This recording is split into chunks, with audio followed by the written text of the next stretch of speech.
This is a true story. These 5 books have literally changed my business. The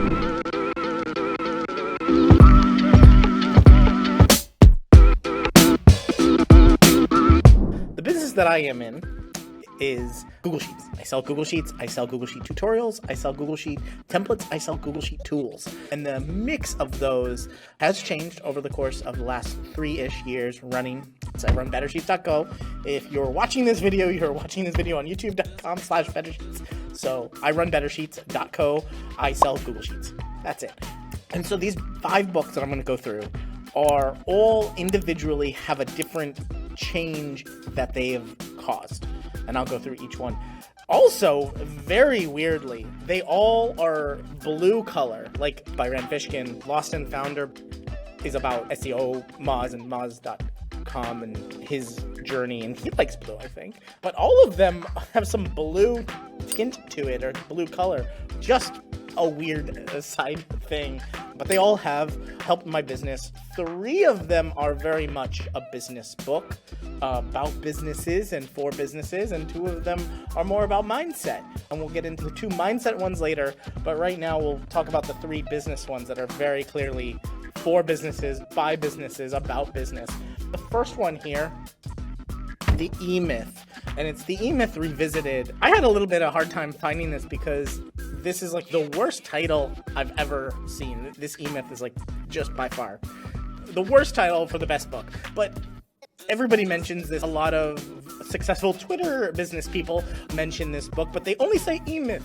And then when I found the E-Myth Revisited, I was like, is this the same book? I wanted to find the E-Myth. I wanted to find E-Myth. This is the sequel, the follow-up. No, this is actually the book that they're talking about. Very odd choice of words, or lack of clarity on what the E-Myth is.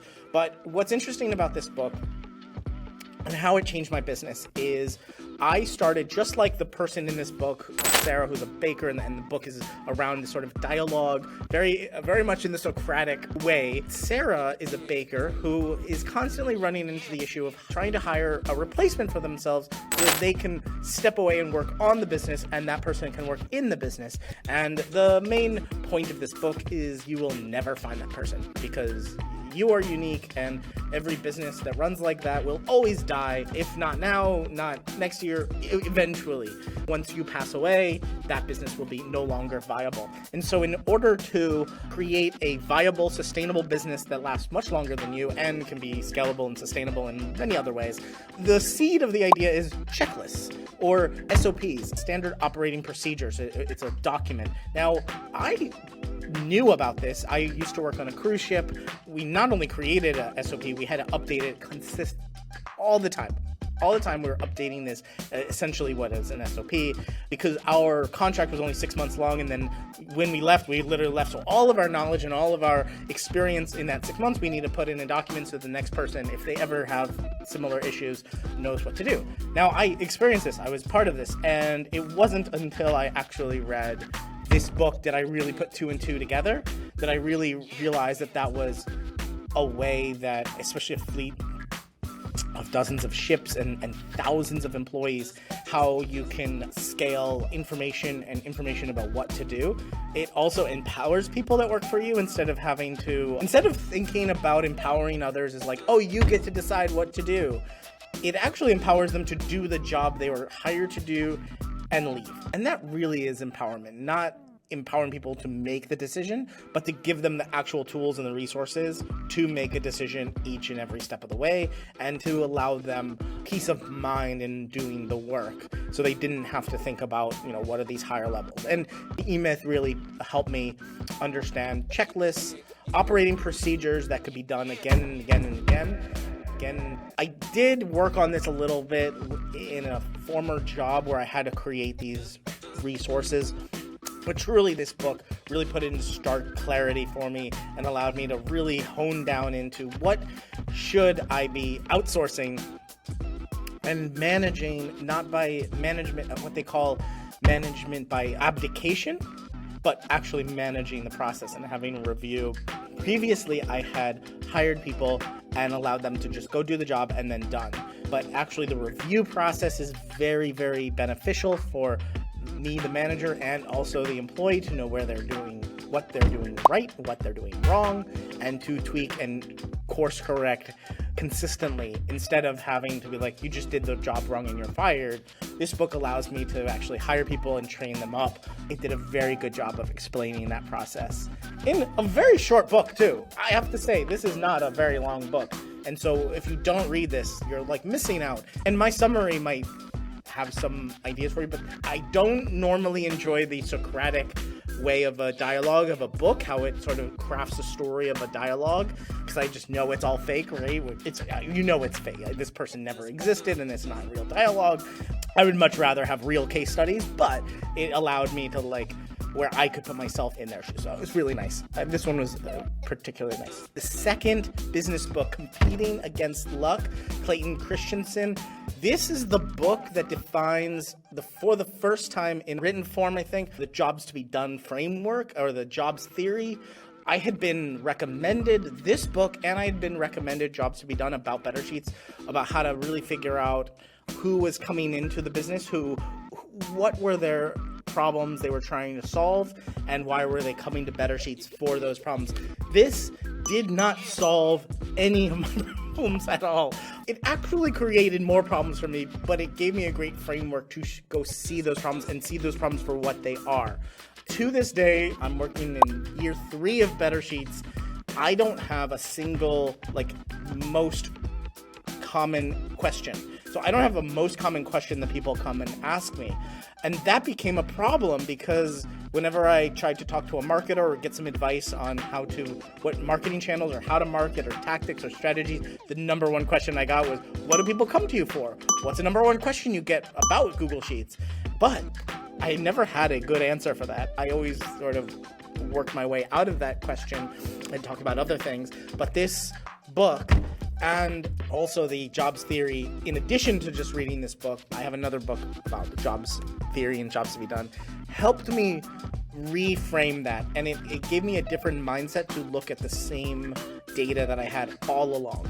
And that's what this book really does well. It talks about that. It talks about that you don't have to go do extra market research. It talks about how you can be innovative and you can create products and services without having to go and do extra market research and extra things. You might have the data already. You might have analytics. You might have reviews. You might have comments. You might have emails, customer support. You might have all this data already, anecdotal data, and this gives you a great way to read that data again, underlying issues that are going on, and to see the underlying issues across many different people that are coming to you and trying to solve a problem. The next book is Launch by Jeff Walker. I've recommended this so much. I think now this is going on year 2 of me recommending this book. This book, again, is such a quick read, short read. It's on Kindle for $1.99. It's $1.99. I've recommended this book to so many people. For $1.99, I almost guarantee you that you're going to make $1,000 from this book. If you go through the process that Jeff Walker outlines about launching, even if you create a product yourself, what this allowed me to do and changed my business completely was I was sort of stuck in asynchronous mode, and I still sort of have this ideal asynchronous autonomous business-like apparatus, this machine that sort of works on its own and I can keep adding to it asynchronously. But what Launch did is it gave me another tool in order to talk to people in a different way. I realized that if I only respond to individual questions, now responding to individual questions has been a great part of Better Sheets, and it's become the main engine of Better Sheets, where members will ask me questions and I will answer in a video, and that video is one of the tutorials. So out of almost 300 tutorials to date, and probably 300, it'll probably be over 300 in a few weeks. A lot of those are answers to questions. But what this allowed me to do is have a deeper conversation with less people. So instead of just asking surface level questions and only the questions that people thought that I could answer, Launch allowed me to create workshops, actually hands-on workshops. And now I run through maven.com with live cohort classes, but they're titled and they're about the things that I think you might need. and then we go super deep into them. So one I did about launching a Google Sheet on Product Hunt. One workshop I did about high ticket templates, where if you already had a template, you were giving away for your like $2,000 to $5,000 agency or services, and like how to make that really like stand out, how to make this like checklist or Google Sheet really look great. Did a workshop on that. I did a workshop on AppScript and automating Google Sheets that now has become a great part of my consistent messaging. It became the Spreadsheet Automation 101 course that I sell on Udemy now, right? All from launch. Like more than a year ago, I started doing these workshops and going deep onto these subjects and then working with people one-on-one, and that has become a great part of the engine. So instead of just sitting back and waiting for people to ask me questions, we work hard and deep on your sheets during these workshops, and it gives me an incredible amount of ideas for videos, but also for courses, full-on courses that are transformational. So what this book launch doesn't necessarily get into, now that I'm trying to remember, is about transformation. Courses and these sort of webinars are very much about information, and that's what a lot of courses are. Is like, I'm going to transfer this information to you. But what people want is a transformation, and so that's a little bit more than that book. But I would not have figured that out, and I would not have done it in that particular way unless I had launched these webinars and workshops that Jeff Walker talked about. So that really changed my business a lot, got me deep into problems and solutions and transformations that I could create and then create for you. And they've become autonomous and asynchronous ways for you to learn, so you don't have to sync up with me all the time. So a few people did. It was a high price for a short amount of time that we synced up, but now the outcome of that is that so many more people can benefit from it, because Spreadsheet Automation 101 is a course. It's 29 videos, it's 3 hours long, and you can take it anytime, any day of the week. You can be anywhere on the planet. If you have internet and download the videos and watch them online, I don't have to sync up with you. It's great, right? And some courses coming out later on this year are going to be based on those workshops that I did before. And now I don't have the mystery of figuring it out. I can go create a workshop and see, do people want to sign up for that workshop? Yes or no? Once they do, what do we talk about? Is it something completely different than I intended, right? Is it something that is beginner, intermediate, or advanced that I didn't know before having that workshop? So launch has been a great change to my business to be able to go deeper with customers. The next two books are going to be about mindset and more about the entrepreneurial journey. The last three books were really about business and businesses. Entrepreneurs are great and create a lot of value, but the mindset of an entrepreneur is could be schizophrenic, bipolar, it could be roller coaster of emotions, it could be a lot of things. And these next two books have helped greatly and have literally changed my mindset. So first one, Discipline is Destiny by Ryan Holiday, about stoicism and about the virtue of self-discipline.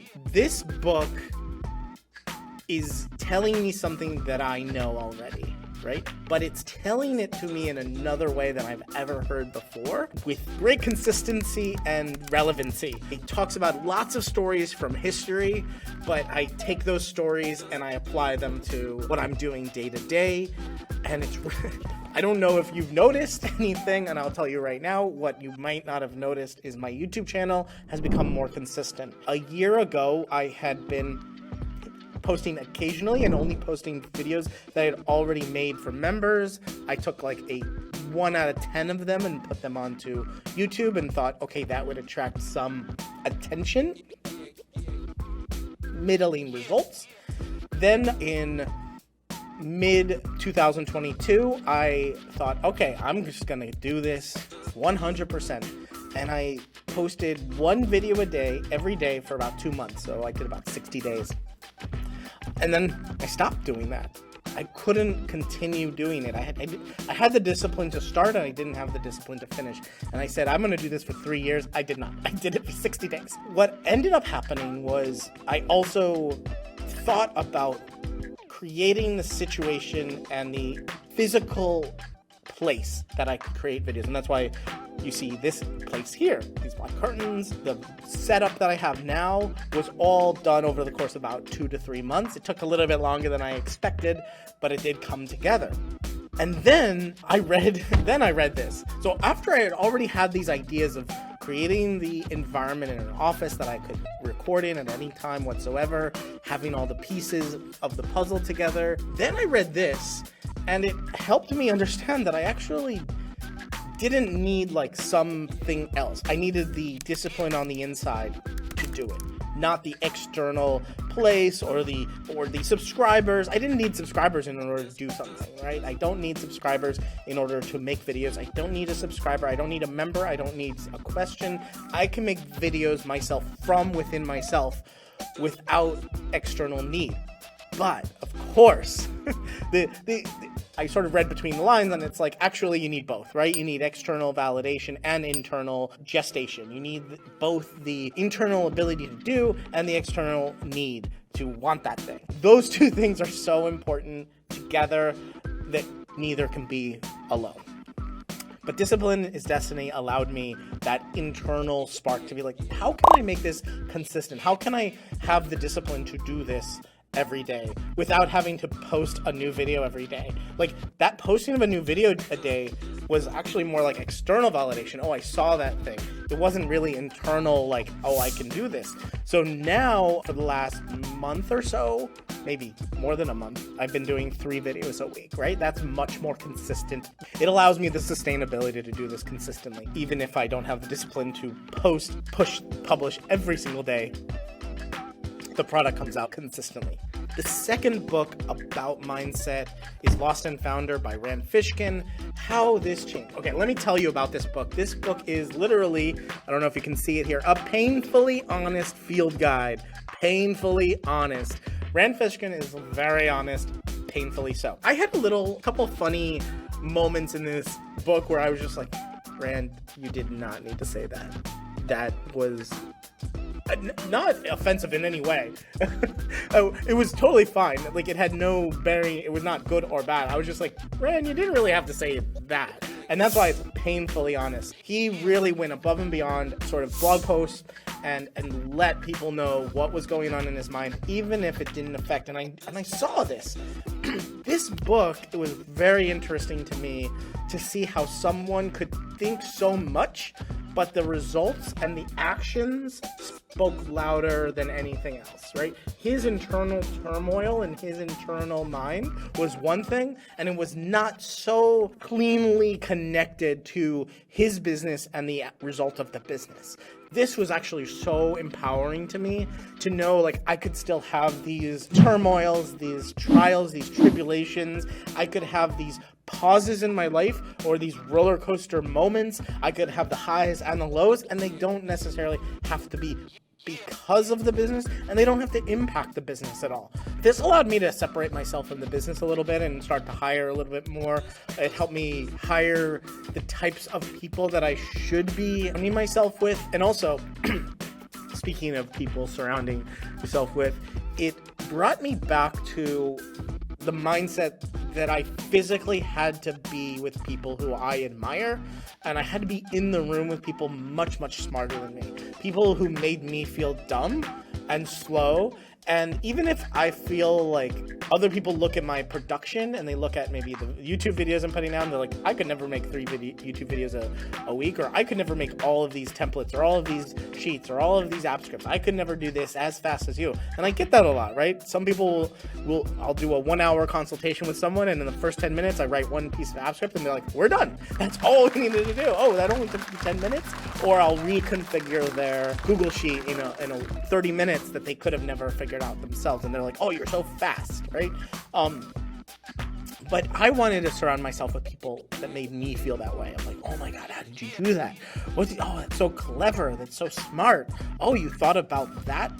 And see what they went through, see their trials, see their tribulations, see the pain of it all, and experience it with them. Ride the highs, ride the lows, say that was shit, that was a shit storm, you didn't have to go through that. Oh, you did go through that, now what? I'm so lucky to have a few people in my life that I'm connected with in very independent ways. We're sort of a group of independent people, but we come together very voluntarily. It's not democratic in any way. Every single person is independent.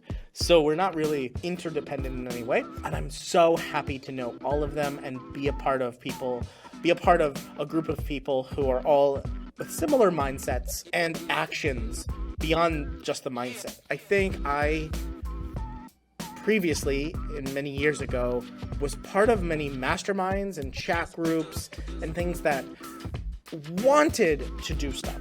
I've tried to get into these smaller groups of people who I saw were trying to do things, and that's very different than being a part of people doing things. Being a part of a group, or at least seeing each and every step, and even the steps that don't result in great success and also don't result in great demise, right? A lot of decisions we do sort of are apathetic.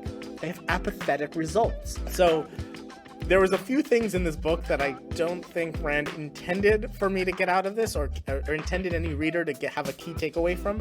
But Rand went through some pretty deep, dark places. He was like $500,000 in debt.